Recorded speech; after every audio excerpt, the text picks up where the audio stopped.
lane to peel for the rest of the team against this Esmeralda.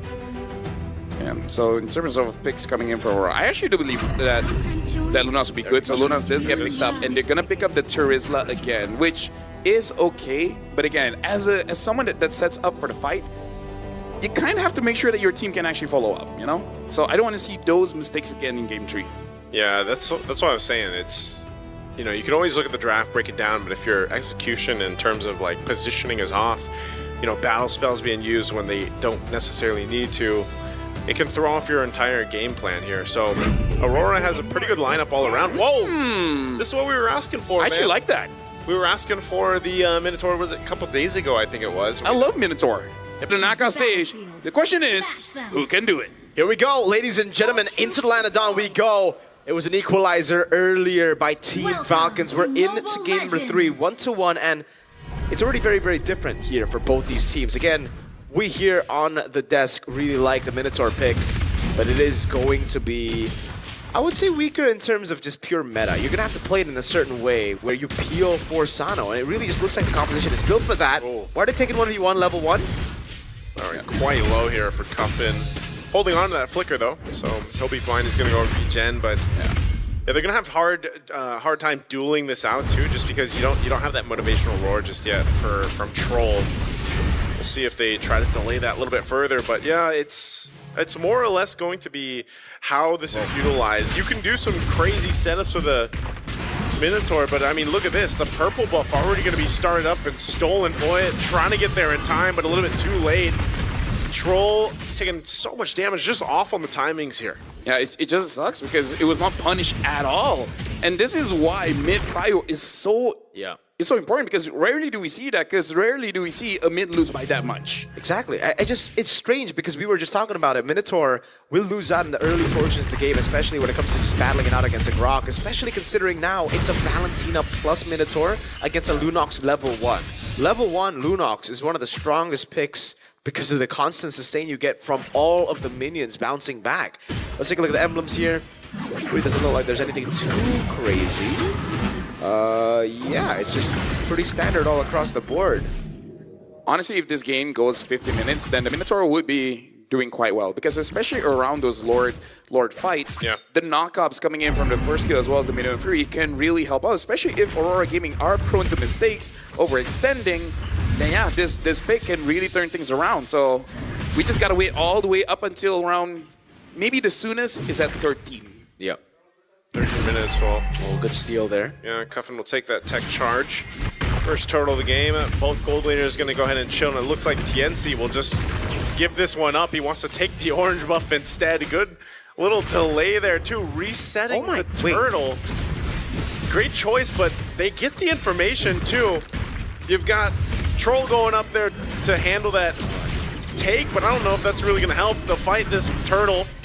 They'll go ahead and secure it out. Boy, it's going to be fine. Goes in, it gets it off with the retribution, but they have to deal with this damage in the jungle as TNZ now goes, and he's fine. Yeah, that take was so slow, by the way. The turtle take, they resetted it unintentionally, I think, the second time around. Rosa. Oh, Rosa. In. Trying to get Troll, but Troll's going to be fine. I'm not sure if they're actually going to be able to engage into a fight here. Energy Eruption with the Appraiser's Wrath, but it's Pagu who's tanky enough. I would say at least when we look at the goal difference, it's not that much yet. Most of it is in the jungler, but again, I think Boyet is completely fine as a Fredrin. As long as he doesn't lose by 1,005, I think it's still okay. I don't know why Cuffin didn't use tech charge there, by the way. Like, it looked like there was a lot of different angles for him to go for, and a lot of good timings for him to go for the tech charge, and was also on the wall. Yeah. Right as Boyet chain CC'd him. In the end, the tech charge doesn't really get them anything, and Tienzi's still able to counter jungle really, really well. On top of the fact that, remember, early on he got the purple buff, right? So he's still steadily ahead of the Fredrin despite Turtle 1. Yeah. How ahead is he? He's going to be about a level ahead. Boy, it's still there on the bottom. He's been doing his best to keep farming up, and you know, I don't know if the Fredrin loses another buff or so. It may not be that big of a deal in comparison to a Lancelot, but as you mentioned, you just don't want to fall too far behind. So orange is going to be up. Boy, it does hit the level 7, so it doesn't seem like he's too far behind. TNZ for now, but Pago will go ahead and give that information, and they'll rotate to the next objective here once it's up at about 15. Well, TNZ's here, and I do agree with Mirko. Cuffin holding on to that tech charge. It's fine for you to wait for the perfect moment, but at the same time, I don't want to hold on that all for like 6 to 7 minutes. Oh, he's been holding it for a few minutes already. Exactly. It's been a while, man. So the next turtle's coming up. I hope by that time he uses it. Honestly, for this fight around buff, I'm okay if he uses it here too. Yeah, if they really want to take it away, they're trying to bait on the red tree. Ah, Boyet, red tree, okay. Yeah, Boyet actually takes it with a retribution. He's going to go ahead and slide on through. Tech charge, though. They're going to initiate the fight anyway, and there it is, all thrown into the mid lane. TNZ trying to get away from the Blazing Duet. Patrol falls too, and now Sigiboom has the go as he picks up and does enough damage here. Picking up a couple of kills now for Aurora. They'll go for the turtle. Sano gets the turret, but the fact that, oh, hold on, Sigiboom taking quite a bit of damage. But yeah, Sigiboom having 2 assists there, and Aurora Gaming winning out that fight, getting this turtle. Now that's huge. But at the same time, I'm worried when they have the lead. I don't want them to win by too much. Yeah, because if they do, then we see Deja Vu to game number 2. But it really depends, because game number 1, they were pretty good with the lead. So I hope we're seeing more of game 1 Aurora than game 2 Aurora. But I hope we see more of game 2 Falcons than game 1 Falcons right now. Because it really looks like for Falcons, they're trying to be proactive when they don't need to. I don't know what that move was over on Purple, but because with this composition, clearly from Turtle 1 as well, Aurora are very uncomfortable dealing with the Esmeralda when they have control over Turtle. Well, Emily Zone just trying to delay Boyet from taking this. Won't be able to get it. He's trying to get away now too, but they're going to be trapped once again. Tech charge, throwing him in the air. Boyet getting taken out. Another mistake here on this side of the Aurora Gaming's jungle. The only possible reasoning I can see where, say, Coach Powerburn is basically saying, like, you're going to throw your body, you're going to pull TNZ away, giving some time for Cuffin as well as Sano to get some farm. Again, I don't know if it's worth it. Personally, for me, I don't think so, because your jungler is kind of important, right? You don't want him to be down in levels. But, you know, we'll see. Again, unnecessary proactiveness, right? Like, going in to try to invade the jungle here when Aurora have a lot of members around there, it was just really, really tough. It's like, it gets really odd. I really think it's more of like that game 1 Falcons where they try to make some of those proactive moves, but it just doesn't really work out in their way. A bit too desperate, yeah. Yeah, because like, again, because you lose a few fights, it doesn't mean your win con is completely gone. The win con of controlling neutral objectives and playing around it is still there. And that's why, again, if you look at Turtle number 1, how Falcons were able to control it, it was because of the Esmeralda. They need to just play around the neutral objectives, let the Esmeralda do his thing, bait out resources, and then they control it. But if this is what happens, if Aurora are the ones that can react to plays or be more proactive, it gets really tough. They're going for a play on Sanji right here. He's going to burn the flicker. TNZ will go in a little bit further to do that damage with Thorn Rose, but won't be able to pick up the kill. Turtle for the taking here for Team Falcons, so no go on the pickoff on bot. They will get a tier 1 turret, but they traded out for the turtle. Yeah, I'm not so sure if that's Rosa going thinking they can get that kill, but even so, I really don't think it was worth it. Yeah, I don't know about that one. Yeah, I don't really think it's about the worth. It's for Aurora, again, clearly being very uncomfortable going in head-on neutral objective fight against Team Falcons. That's why Team Falcons this time, I give them props. That was a really, really good maneuver by them. Play for neutral objectives. And for Aurora, I also like it. They need to be going for trades, at least in this portion of the game, until they have some solid power spikes. But, with that being said, how are they going to deal with the Minotaur with Sigiboom on the clock again? Sano! A big tech charge coming through, but he's got the annoying motivational roar to help him out. Could have been way worse for Sano. He did burn the flicker, though. Yeah, but that's also showing the strength of Flash of the Oasis, man. Yes. Like, he should have died. But with the HP and the shielding as well, this should tell Aurora, even if you don't get caught by the big Minoan Fury, even that motivation roar is going to cause problems. Because if you can't kill Sano, and Sano takes at least 3 of you, oh, bro, that feels bad. Plus, he's got the healing, little extra, isn't that the healing, fervor? Is it fervor? Favorite, yeah, favorite. Favor. The little extra heal there, and, you know, that's one of the things that people don't really account for too much, just because Minotaur doesn't get picked up that often, but that big burst of heal is what is kind of, it's it makes you miscalculate almost in the fight. Feels unfair. Yeah. It's very motivational. They actually did have a dominance ice already, by the way, on the Grok, so that was through it. Oh, there's a penalty zone. They're going to go for it this time. Sano! He doesn't have the heal enough to survive that under the turret. So Team Falcons, they'll hold on to their tier 1 up top, but they lost Sano finally. So if you fail, just try again, but punch harder. Well, also, there was no flicker on Sano, so it's already very, very difficult. So they... But also punch harder. Sure. They're also very aware of, again, the battle spell, the punching harder with Lunar. Yeah. Add more dudes. Yep. You punch with a heavy axe. Hammer? Is it a hammer? That's... Axe hammer. Yeah, Hamrax. Hamrax. I've never heard that before. Hey, It's definitely a two-handed weapon, though. you learn something new every day. Yeah, that's true. Good hold by Cuffin there on this position. Needs to go for a big tech charge, but he's gonna wave up top. It's actually gonna be very good for Falcons, and they actually can burst it down. Sano's already on it.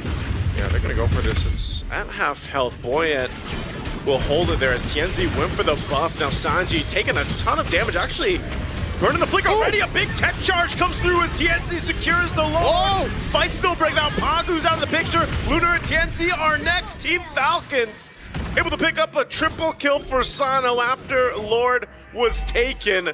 So Team Falcons wins the fight. They lose the objective. Great steal by Aurora.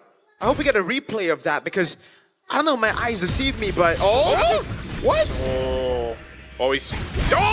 Doesn't get away. Rosa comes in with a cleanup, looking for Cuffin as well. Pops the brilliance to survive the last shot from the turret. All right, Sigiboom definitely made up for, I would say, the mistake around Lord, dude, because he blazing duet on just the Esmeralda, if I'm not mistaken, on the Lord there. He couldn't get the angle on the rest of the team because he put the BMI backwards, but he could have just flickered in as well. I think, again, like he was trying to wait for Troll to use the Minions Fury, and he did, but he just didn't go all in the end. Maybe a little bit of jitters from previous game where he actually went in a bit too deep, right? The second time around. At the same time, I'm not so sure if Team Falcons really should go fight for that one because look at the items here.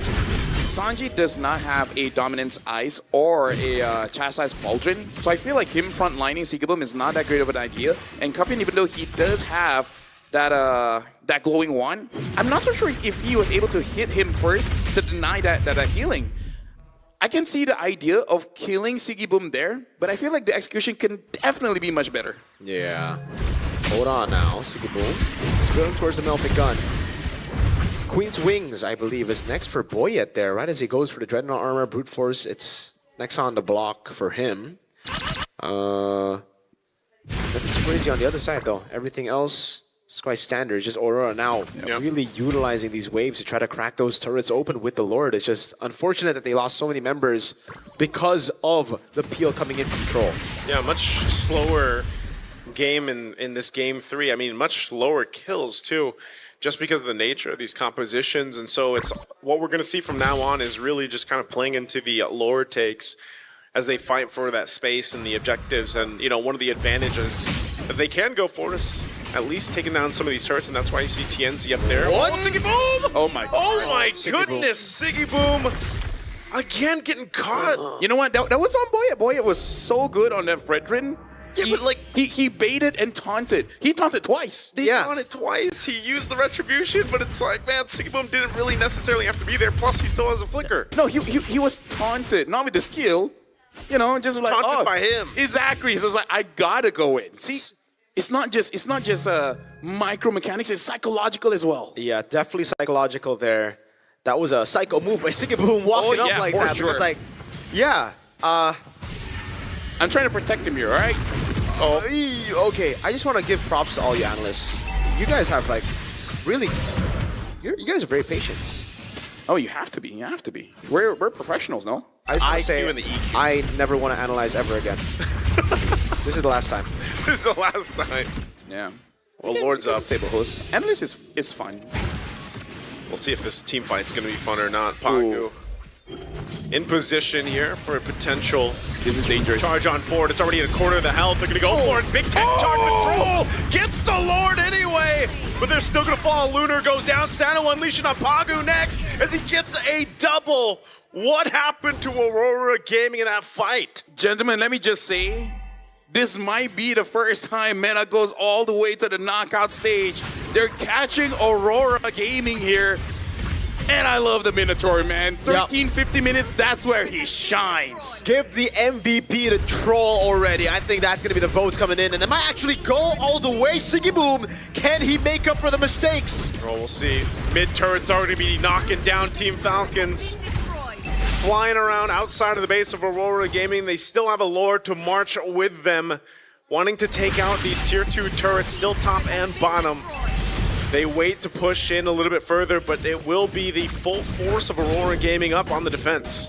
I gotta say, no matter who the MVP is, I gotta shout out to Cuffin as well. He's playing this Valentina quite well. 0-0 and 7. Like, all the heroes that he's been using is actually quite good. Cuffin really stepped up since the last time he was in the M series. Yep, it's been phenomenal. Cuffin, really, really good stuff on the board. They're able to get the base turret in the mid lane, but that's about it. No far lane base turrets here. So Aurora are actually still in it. And now the question is, how do they play around the Minion's Fury? Because that ability is just so disgusting when Team Falcons are the ones holding on to the Lord, right? Because for Aurora, they're forced to react to it. They're forced to go in, but when they do, they get knocked up 3 times. Troll, really solid on those resets. Plus Cuffin's tech charge.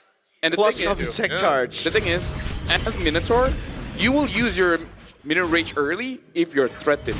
But honestly, this lineup is not that threatening to Minotaur because with the new passive, the more you get poked, the more you heal back up. Yeah. So you can't even poke him out, you gotta all in. But I don't know about the all-in damage that they really have against this Minotaur, especially because he does have that chastised pauldron. If he drops down, he's gonna get back up. Right now, Aurora needs to get Winter Crowns on the board. That's the only way to deal with the Minion's Fury knocking you up, plus the carry getting those free hits, right? Because if you don't have the Winter Crown, you're just there, constantly getting hit while you're in the air, unable to do anything.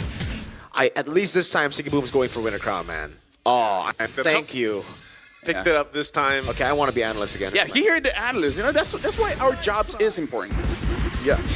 If it was with nature, you guys are casting duo. I'm okay with casting him nice. He's a nice guy. He's a nice Sue guy. Get it? I think even with nice in his name. Hey. And an ooh. Even with a Winter Crown, though, man. Like, I'm glad he picked it up, too, but that last team fight, it's still a matter of them getting that favor. Because they're fighting around the Lord Pit like that, knowing you got a Minotaur across from you, plus your own kind of tech charge used against you. Sano's had all the space in the world to work with, you know? They really haven't been able to get to Sano easily except that one time. And that seems to be the problem with Aurora Gaming. For this Lord, Team Falcons, look at them. They know their advantage. They'll go ahead and start this Lord up. Aurora Gaming popping the conceal. Siggy Boom and Rosa staying on the back foot here. Half health on that Lord already. Lunar might be the one to set things up too with that penalty zone if he can get it, but it looks like it's just going to go for a reset. Yeah, wave is good for Aurora Gaming actually. We were able to set it up earlier, I believe, with Tienzi in the bottom lane. Pagu. Oh, Pagu. Okay, boy, it's going to take quite a few shots from Siggy Boom here, so they're going to have to go for a reset again as he heals back up. Still trying to decide who's going to initiate this fight. Neither team wants it yet. Yeah. Again, you gotta take care of Troll, but Troll actually is positioning as a support more than a tank. He's able to maintain his HP quite well. Oh, there you go! Huge tech charge comes through, and it breaks on in. They're thrown in the air by Cuffin and Troll, but they're already falling apart. Troll's gonna be next. Aurora Gaming comes in with a team fight that they wanted, and they secured the Lord with everyone still alive. I don't know if I curse it, but dude, that needs an instant replay. Everything happened so fast. I was like, wait, what happened? Yeah, Aurora identified the problem as well. They've just not been able to go in because they've been staggered a lot. And by the time Team Falcons go in for those CC lockdowns, it's too big. This is so tough to deal with. You don't have much clear at all. Lunar's gonna jump in. They're trying to delay this Lord as Cuffin is blasted by Siggy Boom, and that'll be another that falls. Aurora Gaming might have struggled, but they made it happen anyway. They'll move on to the knockout stage.